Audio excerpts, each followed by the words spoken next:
Assalomu alaykum, aziz do'stlar va kanalimiz obunachilari. Bugun men siz bilan shunday bir muhim mavzu haqida gaplashamanki, bu har birimizga, oilaviy budjetimizga va hattoki tinchligimizga bevosita ta'sir qilishi mumkin. Bu juda ham jiddiy. Bir daqiqaga diqqatingizni jamlang, chunki hozir aytadiganlarim hayotingizni sezilarli darajada o'zgartirishi yoki katta muammolardan qutqarishi mumkin. Bilaman, bu unchalik yoqimli mavzu emas, lekin u juda zarur. Bir maydan boshlab hukumatning yangi qarori kuchga kiradi va bu qarorga ko'ra endi ba'zi jarimalar va qarzdorliklar uchun sizga juda katta miqdordagi jarimalar onlayn tarzda qo'llanilishi mumkin. Eng yomoni shuki, ba'zilarimiz hatto o'zimizning qarzimiz borligidan bexabar bo'lishimiz mumkin va birdaniga katta miqdordagi jarimalar bilan yuzma-yuz kelishimiz mumkin. Bugun men sizga qanday qilib bunday vaziyatga tushib qolmaslikni, kim tashvishlanishi kerakligini va kim xavotirlanishi shart emasligini, eng muhimi esa qanday qilib o'zingizni himoya qilishni tushuntirib beraman. Videoni oxirigacha ko'rishni unutmang. Bu ma'lumot siz uchun hayotiy ahamiyatga ega. Agar kanalimizga hali obuna bo'lmagan bo'lsangiz, hoziroq obuna bo'ling va ushbu videoga like bosing. Bu bizga bunday muhim ma'lumotlarni ko'proq odamlarga yetkazishga yordam beradi. Keling, avvalo eski tizim qanday ishlaganini va nima o'zgarganini aniqlab olaylik. Avvallari, agar sizda qandaydir qarzdorlik, masalan, kommunal to'lovlar bo'yicha qarz yoki kichik ma'muriy jarima bo'lsa, bu jarayon biroz sekinroq kechardi. Ko'pincha sizga qog'oz shaklida xat kelardi yoki ijrochi suddan qaror olib kelib, shaxsiy aloqa orqali xabardor qilardi. Bu jarayon ancha vaqt talab qilardi. Ba'zida sizga xabarnoma umuman yetib bormasligi, pochta orqali yo'qolib qolishi yoki siz uyda bo'lmaganingizda kelishi mumkin edi. Natijada ko'plab odamlar o'z qarzlaridan bexabar bo'lib, ular yillar davomida to'planib borishini bilmasdan yashab yurishardi. Ba'zan hattoki bir necha ming so'mlik jarima yoki qarz ham oylar va yillar o'tib, penya va ustamalar bilan birga 100 minglab, millionlab so'mga aylanishi mumkin edi. Keyin esa odamlar bank kartalari bloklanganda, chet elga chiqishga ruxsat berilmaganda yoki mol-mulklariga taqiq qo'yilganda, kutilmaganda bu muammo bilan yuzma-yuz kelishardi. Bu tizimda ochiqchasiga aytganda, inson omili sababli ba'zi kechikishlar va qulayliklar mavjud edi. Chunki qarzdorlik haqidagi ma'lumotlar turli idoralar orasida sekinroq almashinardi va undiruv harakatlari uchun ko'pincha qo'shimcha tasdiqlar yoki sud qarorlari talab qilinardi. Qarzdorlikni bilib turib to'lamaslik ham mumkin edi, chunki to'g'ridan-to'g'ri bank kartalarini bloklash yoki moliyaviy hisoblarga ta'sir qilish mexanizmi unchalik avtomatlashtirilmagan edi. Endi esa bir maydan boshlab vaziyat keskin o'zgaradi. Hukumatning yangi qaroriga binoan, endi davlat idoralari va kommunal xizmat ko'rsatuvchi tashkilotlar qarzni undirish jarayonini to'liq avtomatlashtirishga o'tishmoqda. Bu degani endi sizning qarzdorligingiz haqidagi ma'lumotlar real vaqt rejimida barcha tegishli bazalarga, jumladan soliq idoralari, MIB majburiy ijro byurosi, bank tizimlari va boshqa davlat organlarining ma'lumotlar bazalariga avtomatik tarzda kiritiladi. Bu jarayonni raqamlashtirish yoki onlayn ijro etish deb atash mumkin. Aslida gap shundaki, sizning har qanday to'lanmagan majburiy to'lovingiz, u jarima bo'ladimi, soliqmi, kommunal to'lovmi yoki boshqa qarzmi, endi u juda tez va samarali tarzda aniqlanadi va uning ustiga penya, jarima va ijro yigimlari ham avtomatik hisoblanib, undirilishi mumkin bo'ladi.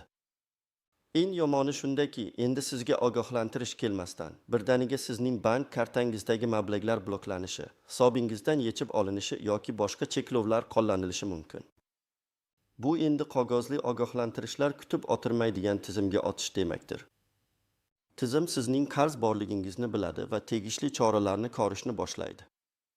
Hukumatning maqsadi bu orqali davlat budjetiga tushadigan to'lovlarni o'z vaqtida va to'liq undirish, fuqarolarning mas'uliyatini oshirish va ijro jarayonlarini tezlashtirish. Lekin biz uchun bu shuni anglatadiki, endi biz har qachongidan ham ehtiyotkor va sergak bo'lishimiz shart. Xo'sh, aynan nimalarni bilishimiz kerak? Kimlar tashvishlanishi kerak va kimlar xavotirlanishi shart emas? Keling, buni batafsil ko'rib chiqamiz. Birinchi navbatda tashvishlanishi kerak bo'lganlar, bu kommunal to'lovlar, soliqlar, yo'l harakati qoidalari buzganlik uchun jarimalar va boshqa ma'muriy huquqbuzarliklar bo'yicha qarzga ega bo'lgan barcha jismoniy shaxslar va yuridik shaxslar. Bu jarimalar ayniqsa endi avtomatik tarzda, ya'ni inson omilisiz qo'llaniladi. Agar sizda hatto juda kichik miqdordagi qarz ham bo'lsa, uni tezda tekshirib, to'lashni unutmang.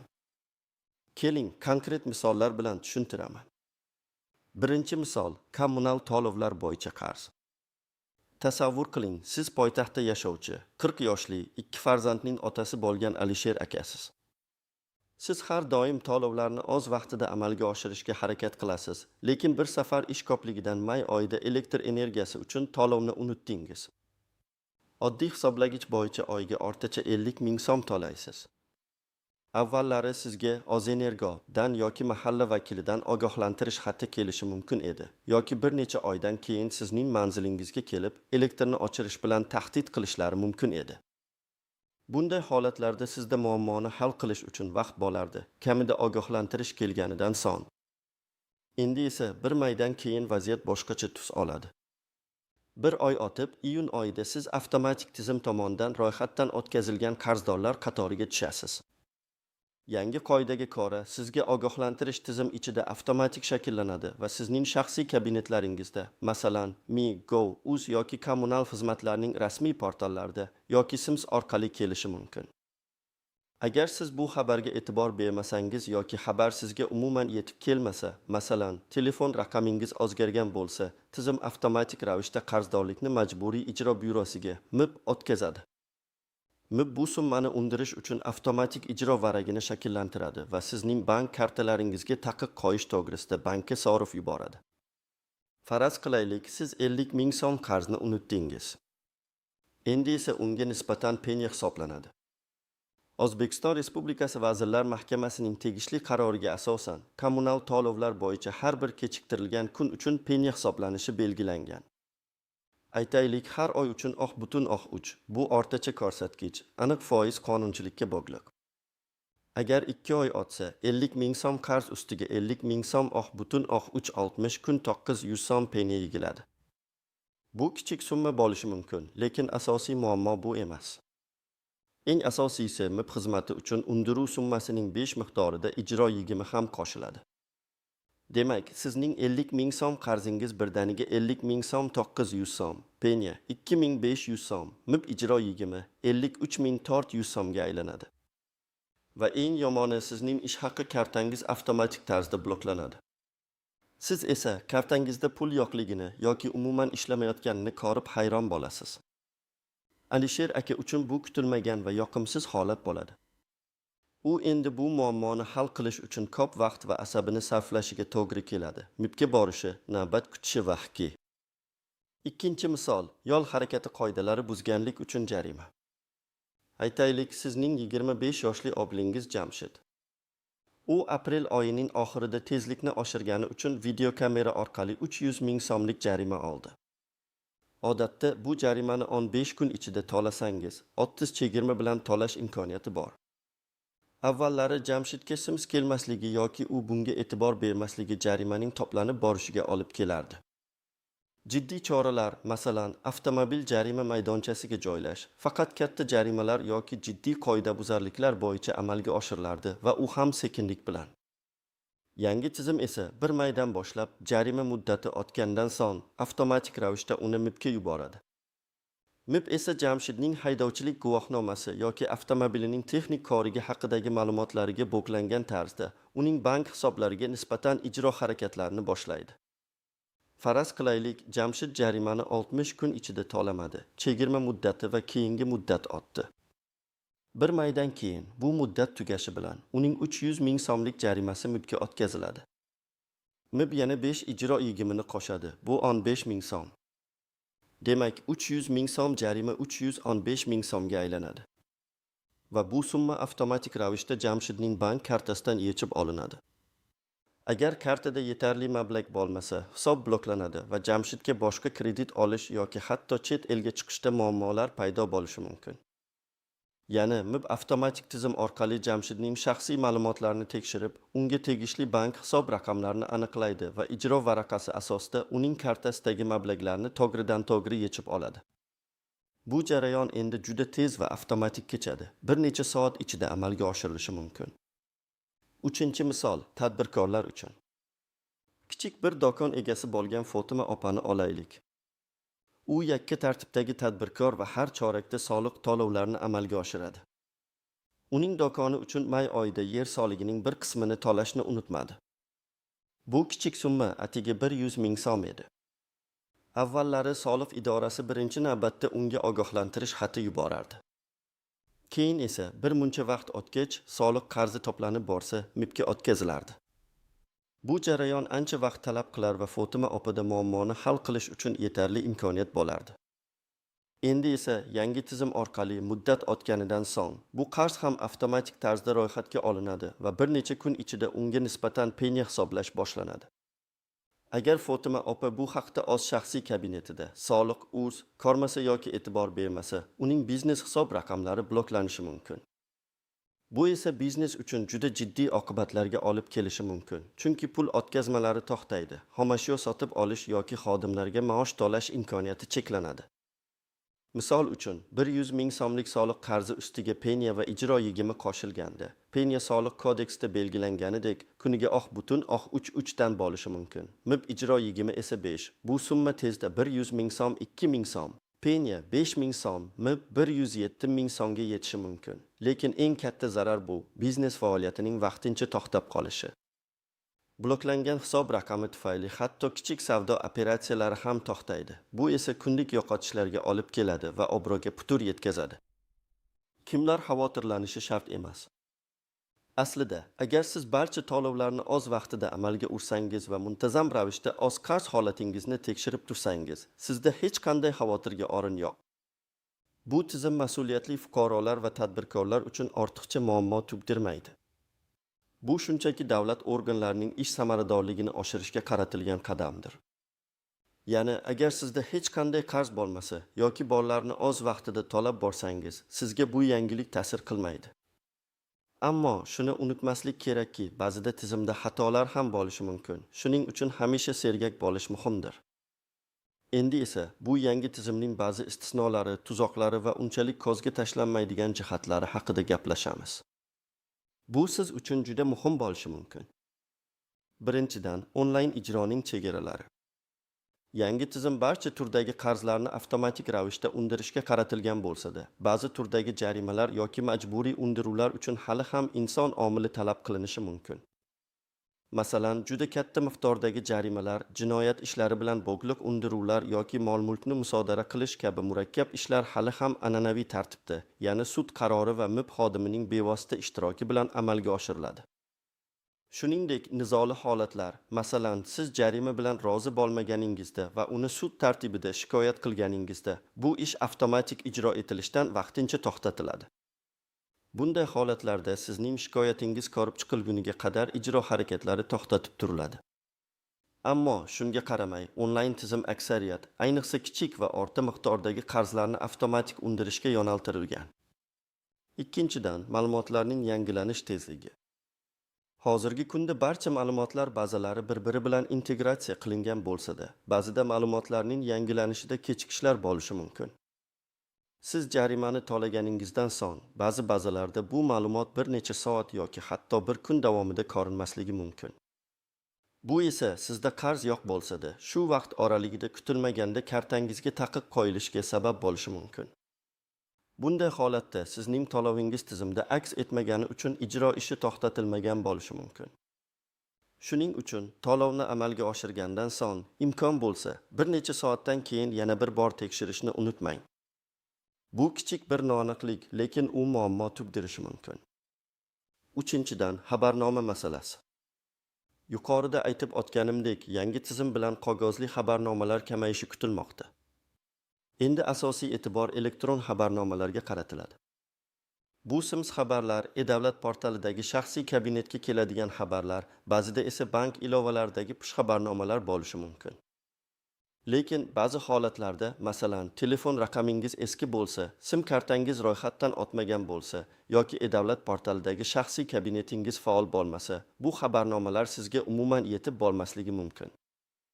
Bu esa sizni bexabar qoldirish holatini yaratadi va siz qarzga botishingizga sabab bo'lishi mumkin.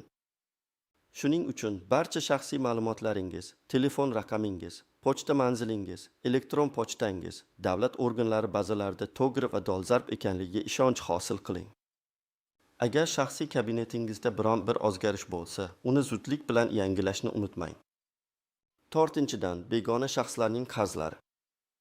Ba'zida texnik xatoliklar yoki shaxsiy ma'lumotlardagi chalkashliklar tufayli sizga begona shaxslarning qarzlari yoki jarimalari noto'g'ri tarzda yozilishi mumkin. Bunday holatlar kam uchrasa-da, ehtimoldan xoli emas. Agar siz o'zingizda yo'q qarzni ko'rsangiz, zudlik bilan tegishli idoralarga murojaat qilishingiz kerak. Bu ayniqsa bir xil ism-sharifga ega bo'lgan odamlar orasida yoki avval sizga tegishli bo'lgan, ammo sotib yuborgan avtomobilingiz bilan bog'liq holatlarda yuz berishi mumkin. Misol uchun, siz eski mashinangizni sotgansiz, lekin uning hujjatlari rasmiylashtirilgunga qadar yangi egasi jarima oldi va u sizning nomingizda turibdi. Endi bu jarima avtomatik ravishda sizga yozilishi mumkin va sizning hisoblaringiz bloklanishi ehtimoli bor. Bu juda ham noxush holat va uni tezda hal qilish muhim. 5-dan penya va ustamalarning hisoblanish tartibi. Ko'pchilik jarimani to'lashni kechiktirganda faqat asosiy summaga e'tibor beradi. Ammo penya va ustamalar juda tez yigilishi mumkin. Hukumat qarorida ko'rsatilganidek har bir kun kechikish uchun aniq foiz hisoblanadi.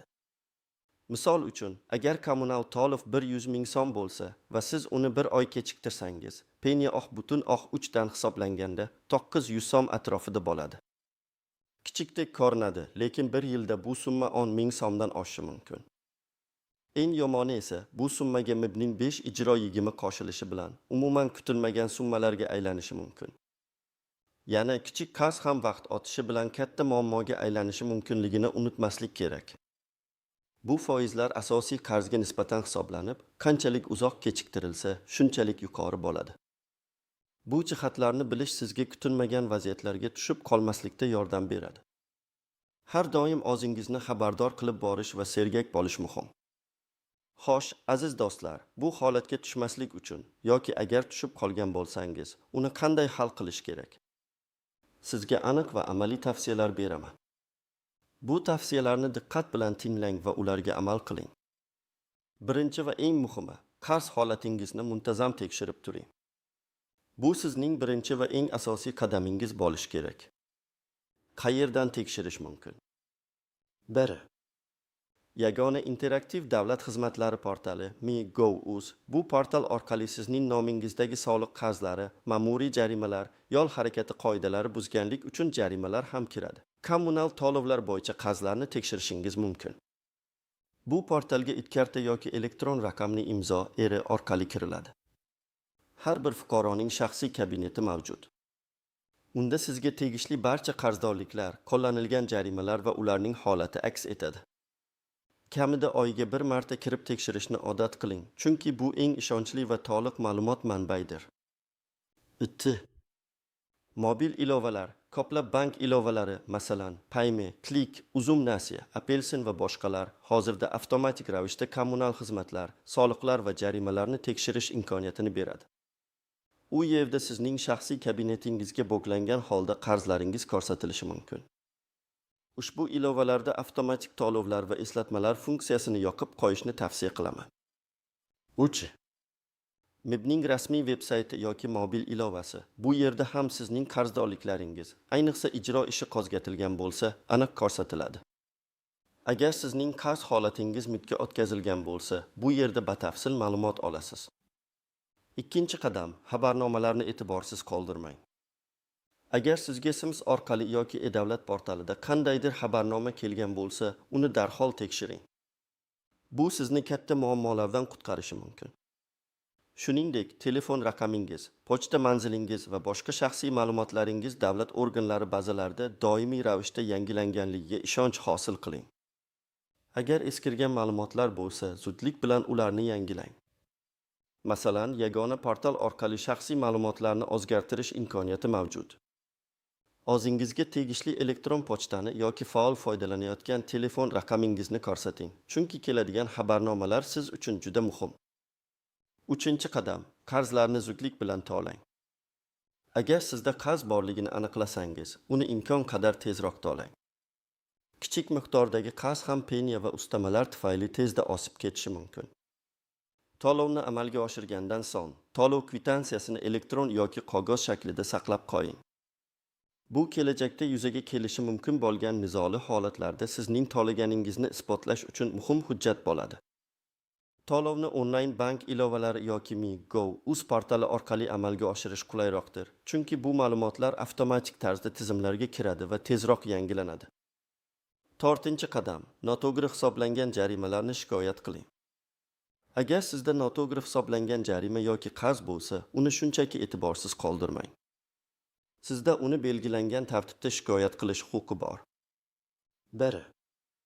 Kimga murojaat qilish kerak? Jarimani qo'llagan organga, masalan, IPX jarimasi bo'lsa, IPXga, soliq bo'lsa, soliq inspeksiyasiga, kommunal to'lov bo'lsa, tegishli kommunal xizmat ko'rsatuvchi tashkilotga yozma ariza bilan murojaat qiling.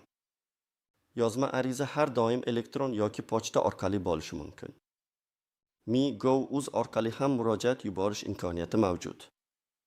2. Qanday hujjatlar kerak? Shikoyat arizangizga qarzdorlik haqidagi ma'lumot, agar qog'ozli xabarnoma bo'lsa, uning nusxasi, sizning shaxsiy ma'lumotlaringiz, pasport nusxasi, agar dalillar bo'lsa, masalan, to'lov kvitansiyasi. Agar siz to'lagan bo'lsangiz, qarz hali ham tursa, avtomobilning oldingi egasi haqidagi hujjatlar, agar mashina bilan bog'liq bo'lsa, video yozuvlar, fotosuratlar kabi hujjatlarni ilova qiling. Har qanday dalilni ilova qilishga harakat qiling. 3.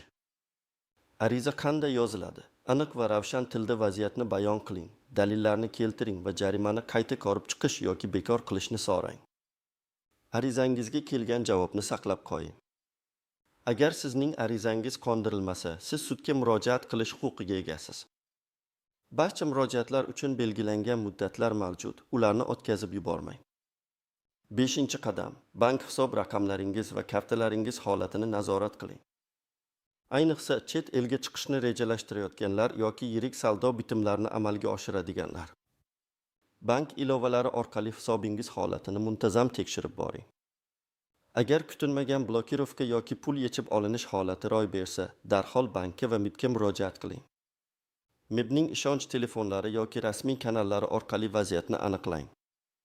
Qarzni qanchalik tez aniqlab to'lasangiz, shunchalik kam muammolarga duch kelasiz. 6-qadam. Tadbirkorlar uchun qo'shimcha tavsiyalar. Agar siz tadbirkor bo'lsangiz, bu yangilik sizga yanada ko'proq mas'uliyat yuklaydi. Barcha soliq hisobotlarini o'z vaqtida topshirish va to'lovlarni amalga oshirish juda muhim. Soliq.uz portalidagi shaxsiy kabinetga har doim kirib turishni unutmang. Kichik qarz ham biznesingiz faoliyatini vaqtincha to'xtatib qo'yishi mumkin. Moliyachi yoki buxgalteringiz bilan bu masalani alohida muhokama qiling va ularning mas'uliyatini oshiring. Ishchilaringizning shaxsiy ma'lumotlari to'g'riligini ham tekshirib turing, chunki ish haqi bilan bog'liq jarimalar ham sizning biznesingizga bilvosita ta'sir qilishi mumkin. Har qanday biznes uchun to'lov intizomi asosiy omil hisoblanadi, ayniqsa hozirgi avtomatlashtirish sharoitida. Bu tavsiyalar sizni katta muammolardan himoya qilishga yordam beradi. Unutmang, sergaklik va mas'uliyat har doim yaxshi natija beradi. Xulosa qilib aytganda, aziz do'stlar, bir maydan kuchga kiradigan yangi hukumat qarori va onlayn jarimalarni undirish tizimi jiddiy o'zgarishlar olib keladi. Bu endi bizdan yanada e'tiborli bo'lishni, o'z majburiyatlarimizni o'z vaqtida bajarishni va o'z qarz holatimizni muntazam tekshirib turishni talab qiladi. Eng muhimi shuki, kichik qarzlarga ham beparvo bo'lmaslik kerak, chunki ular avtomatik tizim orqali tezda katta miqdordagi jarimalarga aylanib, sizning moliyaviy barqarorligingizga jiddiy zarba berishi mumkin. Oldindan ogohlantirilgan, qurollangan bo'ladi. Bu faqat ogohlantirish emas, balki real xavf ekanligini unutmaylik. Umid qilamanki, bugungi video siz uchun foydali bo'ldi va sizni kelajakdagi yoqimsiz vaziyatlardan himoya qilishga yordam beradi.